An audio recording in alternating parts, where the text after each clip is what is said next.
Welcome to the Deep Dive. Today, we're getting into the really complex history of the Tijuana Cartel.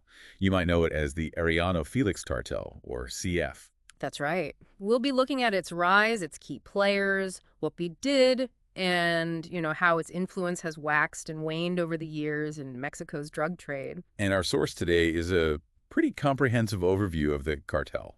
It covers the origins, territory, alliances, rivalries, the whole picture, basically. Yeah, everything up to its current status, which is, well, still evolving. So for you listening, if you want to get a solid grasp on this intricate topic quickly, our mission here is to unpack the key moments, the surprising turns in the CKF story. We'll give you the context, highlight what's most important, but try not to drown you in, every single detail. Okay, let's unpack this then. Where does the story really begin? The founding. It officially starts 1987 in Tijuana, Baja California, founded by the Arellano Félix brothers, Benjamin and Ramon. And the timing is interesting, right? It wasn't created in a vacuum. Not at all. It really emerged from the ashes, so to speak, of the big Guadalajara cartel. After Miguel Angel Felix Gallardo got arrested in '89. Exactly. That arrest shattered the old structure. It was like a dam breaking, and suddenly you had the Tijuana cartel, the Juarez cartel, the Sinaloa cartel all rushing to fill that space. A real power shift. And the Tijuana Cartel, they made a mark pretty fast. Oh, absolutely. Very quickly, they became, well, the source calls them, one of the biggest and most violent criminal groups in Mexico back then. Big and violent. And their territory, where do they operate? Primarily Tijuana, of course, but also wider Baja California and down into Baja California Sur in Mexico. But not just Mexico, right? They had operations across the border. Definitely. A major presence in the U.S. Think San Diego, Los Angeles, even Phoenix and Tucson. Wow. So deep reach into the U.S. market. It really shows how transnational these operations became. Big impact on both sides of the border. So what exactly were they doing beyond just, moving drugs? Well, drugs were the core, no doubt. Multi-ton loads of cocaine, marijuana, plus heroin and meth heading north.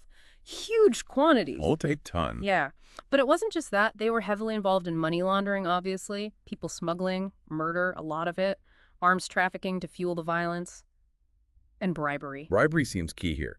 How deep did that go? Very deep. We're talking about infiltrating Mexican law enforcement, the judicial system. It wasn't just paying someone off once. It was about building relationships, creating dependencies, made them incredibly hard to touch for a while. That level of corruption is staggering. Oh, okay. Okay, so who were they working with in those early days? Any key allies? They had alliances, yeah. Often shifting, pragmatic ones. The Logan Heights gang in the U.S. was one connection. There were whispers about the Russian mafia, too, and links at different times with groups like the Cali Cartel, Border Brothers, Norte del Valle, Oaxaca Cartel. It was a complex web. Always shifting. And the enemies. Yeah. Who were they fighting against? The big one, the constant one, was the Sinaloa Cartel. That rivalry shaped so much. But they clashed with others, too, as everyone fought for turf. And you mentioned violence. Any specific examples that really show their brutality back then? There's one incident, 1998 in Ensenada. A mass murder. Ramon Arellano Félix ordered it. How many people? 18. 18 people killed in one go. It was brutal, but it sent a message, Don't mess with us. 18 people. It's easy to talk strategy, but the human cost is just immense. And it sounds like this violence wasn't just street level. The corruption, the infiltration, that was another kind of attack. Absolutely. Corrupting the system was fundamental to how they operated, how they maintained impunity. And they weren't just coordinating from Mexico. They were directly involved in street-level dealing in the U.S., too. All points of the chain. Okay, so this picture emerges of this incredibly powerful, dominant force in the 90s and early 2000s. But things changed. When did they start to weaken? The decline really began around the mid-2000s. A couple of big things happened. What were they? First, the Sinaloa cartel made a major push into Baja California in 2006, a direct challenge on their home turf. Okay, so external pressure. Right. And second, internal problems. Key Arellano Félix brothers started getting arrested or killed. That really destabilized the leadership. Any specific arrests that were major blows? A huge one was Javier Arellano Félix. The USDEA got him in August 2006. That left a serious gap at the top. A leadership void. That often leads to infighting, doesn't it? It did. Big time. There was a major internal conflict around 2008 between two factions. Oh, yeah. Tell me about that. Well, you had Teodoro Garcia Cemental, El Teo. His faction started leaning heavily into kidnapping, saw it as a new revenue stream, I guess. Kidnapping adds a whole other layer of fear. Definitely. And then you had Luis Fernando Sanchez Arellano, El Ingeniero, nephew of the founders. His side wanted to stick to the core business drug trafficking. They felt kidnapping was bringing too much heat. Interesting. A strategic disagreement, basically. Kidnapping versus the traditional drug routes. Exactly. El Ingeniero's faction actually wanted to reduce the kidnappings. They figured, rightly, that kidnapping prominent people was drawing way too much attention from both Mexican and U.S. authorities. Bad for the main business, you know. It's like a twisted form of corporate strategy, trying to manage risk, minimize unwanted attention. Sort of, yeah. Many victims were well-off business people, and it was just creating, as the source says, too much heat on organized crime. So how did the government react to all this internal chaos and violence? The Mexican federal government launched something called Operation Tijuana. The official goal was to restore order. But was there more to it? Well, investigative reports suggest there might have been some kind of understanding, maybe even a quiet pact between the military and Sanchez Arellano's faction. An agreement. To do what? To basically help take down El Teo's group, get rid of the faction causing the most public disruption, the kidnappings. There was even talk about the former police chief in Tijuana making deals with Sanchez Arellano to calm things down. A sort of enemy of my enemy situation. Help the lesser evil to restore some peace. That seems to be the speculation. And, well, it seemed to work, to an extent. How so? El Teo was arrested in January 2010. His faction basically crumbled after that. Some remnants supposedly even flipped and joined Sinaloa. So the combined pressure police, military, maybe even that internal truce brought some quiet. Relatively speaking, yeah. Between about 2010 and 2012, Tijuana did see a period of comparative calm. Which brings us to the next phase, Sinaloa's growing dominance and these shifting alliances. So this calm came at a price for the Tijuana Cartel's power. Oh, absolutely. By this point, the consensus among authorities, both Mexican and U.S., was that the Sinaloa cartel was really running the show in Tijuana. So Sinaloa was dominant? What about Luis Fernando Sanchez Arellano, El Ingeniero? Was he just gone? No, he was still around, still a figurehead for the Tijuana cartel, but the actual operational control in the city, a lot of that had shifted to Sinaloa operatives. So CCAF was still there in name, but Sinaloa held the real power on the ground. Largely, yes, but the Tijuana cartel wasn't completely powerless. They still apparently collected a toll. A toll, like a tax. Yeah, called piso. Basically, they made the Sinaloa cartel pay for the privilege of moving drugs through their traditional territory. Interesting. So even though Sinaloa was stronger overall, they still paid this fee. Seems so, which suggests the Tijuana cartel still had something valuable. Maybe deep local knowledge, control over specific routes or contacts that Sinaloa couldn't easily replace or bypass. It shows these relationships are complex, not just simple domination. Right, weakened, but still extracting value from their history. Okay, but then another player enters the scene more forcefully, the Jalisco New Generation Cartel, CJNG. Right. Around 2016, things got messy again. There was this brief attempt at an alliance. An alliance between who? The Tijuana Cartel, CJNG, and the Beltran Leyva organization, or BLO. They tried to rebrand as the Cartel Tijuana Nueva Generation. A united front against Sinaloa. That was the idea, yeah. But it didn't last long at all. Why not? Seemed powerful on paper. CJNG's ambition, basically. They weren't really interested in restoring the Tijuana cartel. Their goal was total control.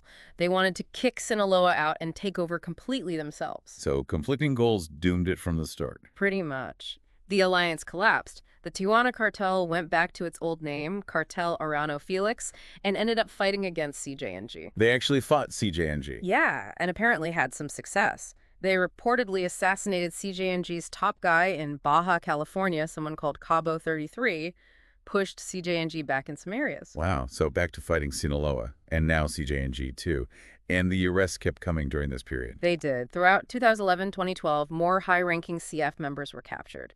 Francisco Cels Rocha, supposedly the number 2 leader. That capture must have hurt them. Observers at the time thought it put them on the ropes, severely weakened them. And then later, June 2014, Luis Fernando Sanchez Arellano himself, El Ingeniero, was arrested. Another major blow. Definitely. And even more recently, Feb 2020, another senior operator, Octavio Leal Hernandez, Chapito Leal, was taken down. So constant pressure, leadership losses, fighting rivals. Yet the source says they still had significant control in Baja California, even after all that.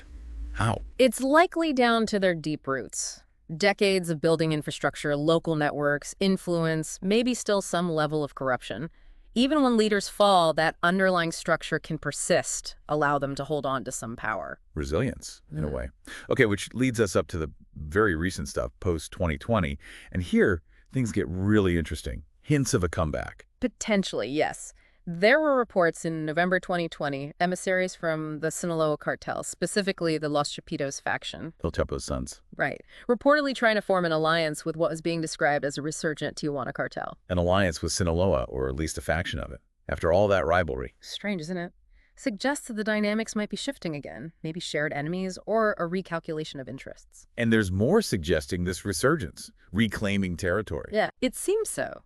Reports indicate a key Sinaloa figure in Tijuana defected back to the Arellano Félix side, and their Cabo San Lucas branch apparently reintegrated. So they might be taking back their old stronghold in Tijuana. That's the suggestion. Reasserting control there, maybe in other parts of Baja California too. Leaving Sinaloa, maybe holding just Mexicali and Rosarito, and even that might be shaky now. And other potential alliances. I saw a mention of Rafa Quintero. Yeah, the legendary figure. There's talk of a possible alliance between a resurgent CCAF, Caro Quintero, and the Sonora Plaza group. If that happened. It leads to speculation, right? Could the Tijuana cartel be making a serious comeback? Maybe even surpass the Golfer Juarez cartels in influence again, especially if those groups and parts of Sinaloa are weakening internally. It just never stays static, does it? Always shifting. Okay, stepping back, what was the overall impact of the Tijuana cartel, especially on the U.S., during their prime? Oh, massive impact. Huge amounts of cocaine entering the U.S. came via them. So much so that the U.S. government had to react specifically. Absolutely. They set up a dedicated joint task force in Southern California, DEA and FBI, working together specifically aimed at dismantling the Tijuana cartel's operations. That tells you how seriously they were viewed. And it highlights that pattern, right? Take down one big group. And another rises to fill the void. We saw Sinaloa benefit when CF weakened.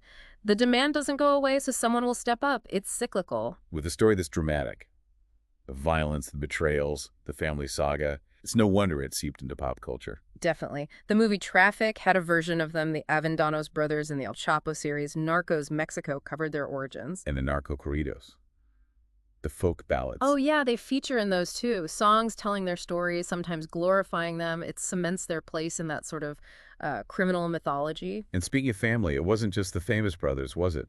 The sisters played a role too. Right, big family, 7 brothers, 4 sisters. And while many brothers were killed or jailed, others stayed involved. Alicia and Enadina Arellano Félix, the sisters, are specifically mentioned as being active. And Nadina is even listed as a current leader, isn't she? Yes, which is quite notable, seeing a woman in that kind of sustained leadership position in that world. Definitely. And what about their U.S. enforcement arm? Los Polillos. The toothpicks? Yeah, they were the muscle in the U.S., mainly California and Nevada.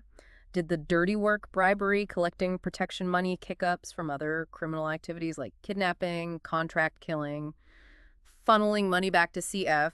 And eventually became rivals themselves. Yeah, even they eventually broke off and became their own criminal group. More complexity. And one last point on reach, they had international connections beyond North America. There were allegations, yeah. Back in the 90s, potential ties to the FARC guerrillas in Colombia. Trading drugs for weapons. That was the suggestion. Shows the global networks these groups can build. Okay, so let's try to sum up this deep dive. We've covered a lot of ground. We really have. We tracked the Tijuana cartel from its birth out of the Guadalajara cartel's collapse, through its peak as this incredibly violent, powerful force across borders. Then into its decline, the infighting, the pressure from Sinaloa, the arrests of the brothers, and later leaders like El Ingeniero. Right, but also touching on these recent signs. Yeah. The potential comeback, the possible new alliances, taking back territory. It's an ongoing story. So for you listening, trying to make sense of it all, why does this specific cartel story matter? What's the takeaway? Well, I think understanding a group like the Tijuana Cartel gives you real insight into how organized crime works, how power shifts in the drug trade. It's not static. It shows how leadership changes, internal splits, outside pressure, how all that can totally reshape even a group that seemed unbeatable. Exactly. And it highlights the ongoing challenges for Mexico, for the U.S., in dealing with these adaptable, persistent organizations and the drug trade itself. Okay, let's end with a final thought for you to ponder. Given the Tijuana Cartel's history of adapting, surviving, and now potentially resurging, what does that tell us about the idea of one single cartel dominating long-term? Could we be seeing a shift away from that model, maybe back towards a more fragmented landscape, more localized power bases? Is the era of the super cartel maybe fading? Something to think about. Thanks for joining us for this deep dive.